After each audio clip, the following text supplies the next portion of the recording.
Chapitre 29. Encore la tache noire.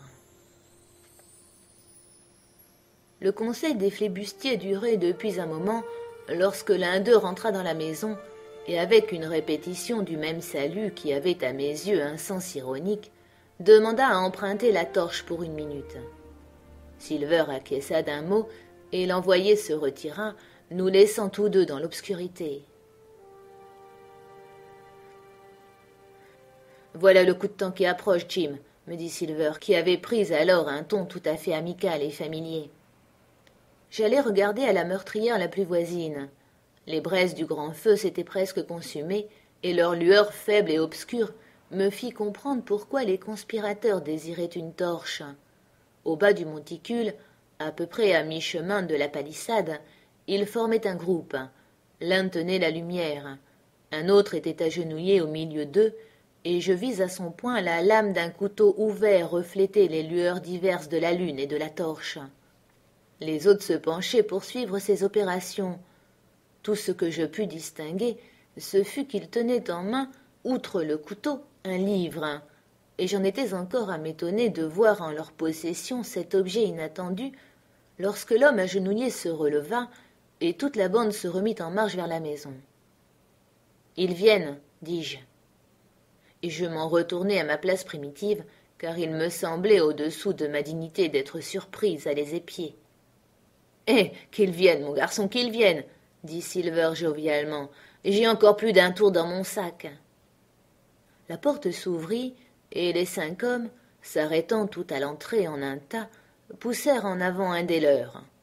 En toute autre circonstance, il eût été comique de le voir marcher avec lenteur, déplaçant un pied après l'autre, avec hésitation, et tenant devant lui sa main fermée.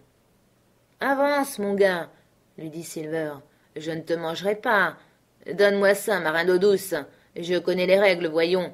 Je n'irai pas faire de mal à un émissaire. » Sur cet encouragement, le flibustier accéléra, et après avoir passé quelque chose à Silver, de la main à la main, il s'en retourna vers ses compagnons plus prestement encore. Le coq regarda ce qu'on lui avait remis. « La tache noire, fit-il. Je m'en doutais. Où avez-vous donc pris ce papier? Voyez donc, ce n'est pas de la chance. Vous avez été couper ça dans une Bible. Quel imbécile a mutilé une Bible! Là, là, dit Morgan, vous voyez, qu'est-ce que je vous disais? Il n'en sortira rien de bon, c'est certain. Eh bien, c'est maintenant chose réglée pour tous, continua Silver. Vous serez tous pendus, je crois. Quel est le ramolli d'andouille qui possédait une Bible? C'est Dick, répondit une voix. Dick, vraiment. Alors Dick peut se recommander à Dieu. Il a eu sa tranche de bon temps. Dick, vous pouvez en être sûr. Mais alors le grand maigre aux yeux jaunes l'interrompit. Amarre ça, John Silver, assez causé. Cet équipage t'a décerné la tache noire en conseil plénier comme il se doit. Retourne donc le papier comme il se doit aussi, et vois ce qui est écrit. Alors tu pourras causer. Merci, George, répliqua le coq. Tu es toujours actif en affaires, et tu sais les règles par cœur, George, comme j'ai le plaisir de le constater. Eh bien, qu'est-ce que c'est? Voyons donc. Ah, déposé, c'est bien ça, hein? Très joliment écrit, pour sûr. On jurerait de l'imprimer. Est-ce de ta main, cette écriture, George? Eh, tu es devenu un homme tout à fait en vue dans cet équipage. Tu serais bientôt capitaine, que ça ne m'étonnerait pas. Ayez donc l'obligeance de me repasser la torche, voulez-vous? Ma pipe est mal allumée. Allons, voyons, repartit George. Ne te moque pas plus longtemps de cet équipage.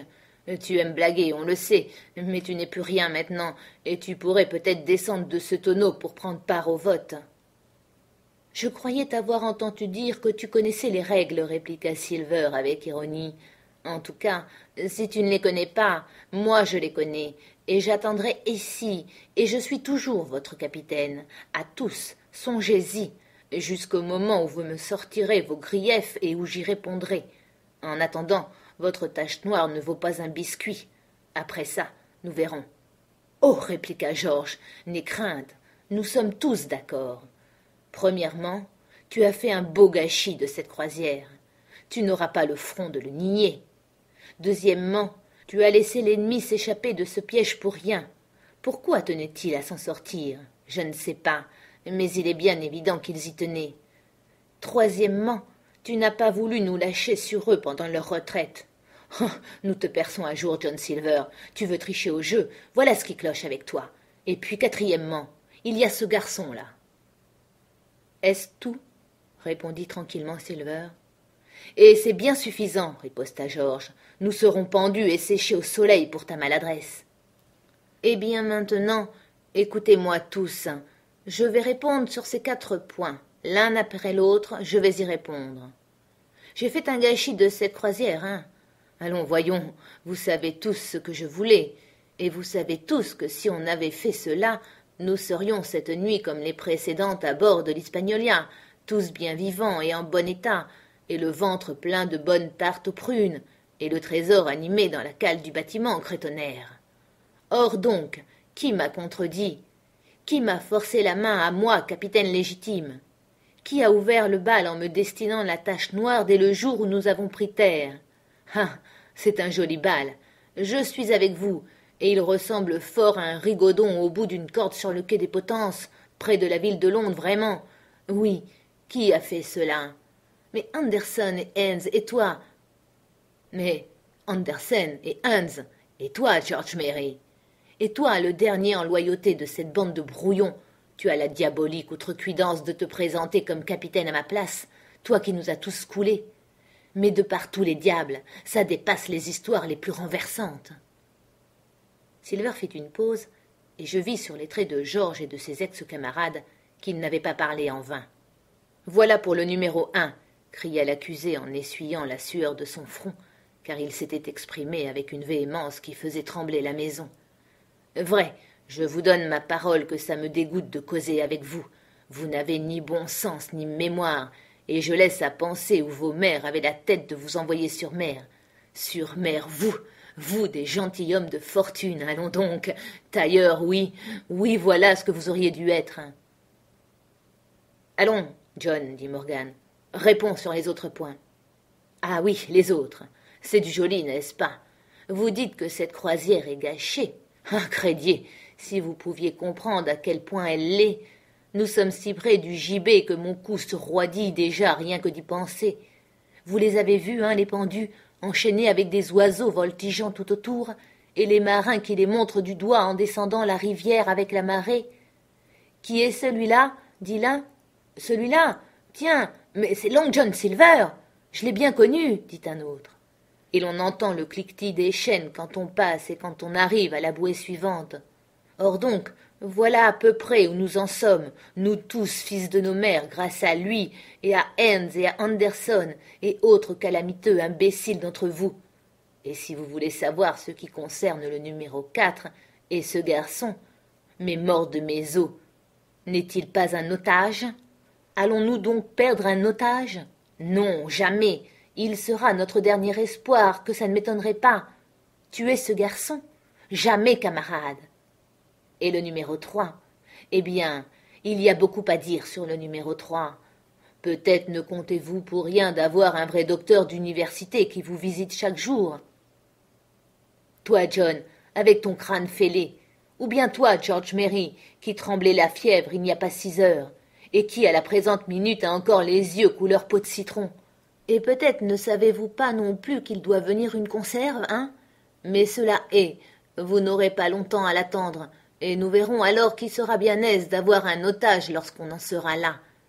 Et quant au numéro 2, pourquoi j'ai conclu un marché? Mais vous m'avez supplié à genoux de le faire, car vous vous traîniez à genoux tant vous étiez abattu, et vous seriez mort de faim, d'ailleurs, si je ne l'avais pas fait. Mais ce n'est là qu'une bagatelle.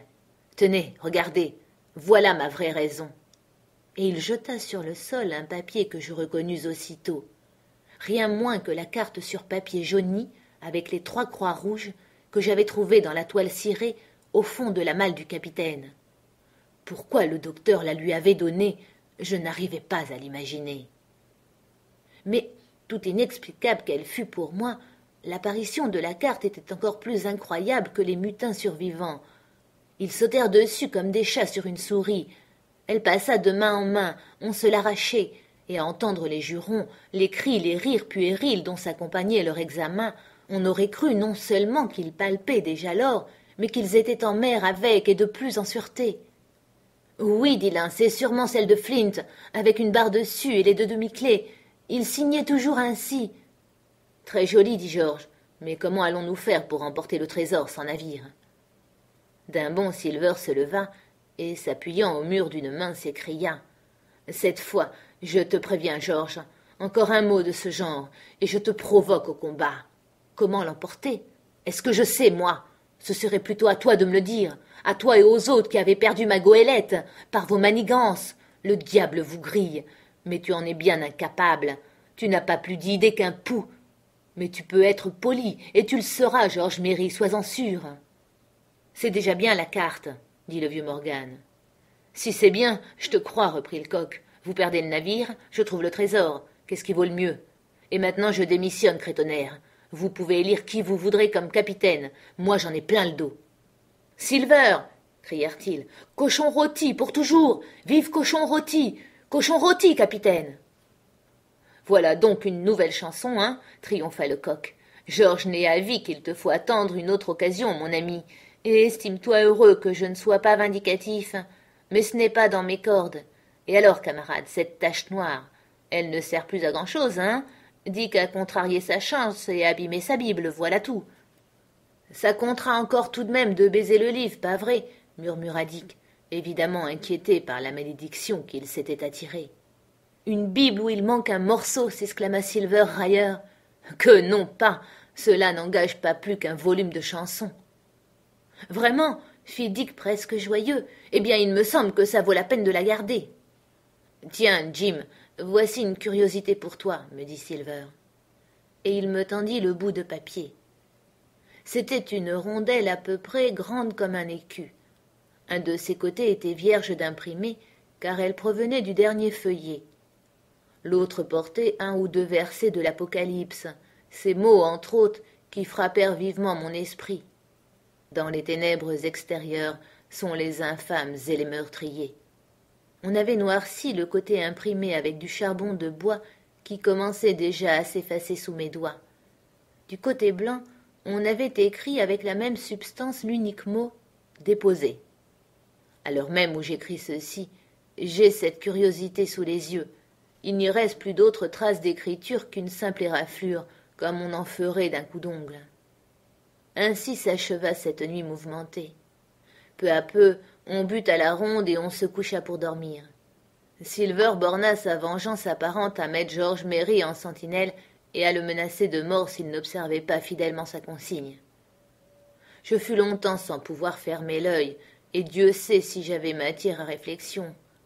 Le meurtre que j'avais commis dans l'après-midi, l'extrême danger de ma position, et surtout le jeu peu ordinaire où je voyais Silver engagé. Silver qui maintenait d'une main les mutins et de l'autre s'efforçait par tous les moyens possibles et impossibles d'obtenir la paix et de sauver sa misérable existence. Il dormait d'un sommeil tranquille et ronflait bruyamment, mais j'avais pitié de lui, malgré sa méchanceté, en songeant au sinistre danger qui l'environnait et à l'infâme gibet qui l'attendait.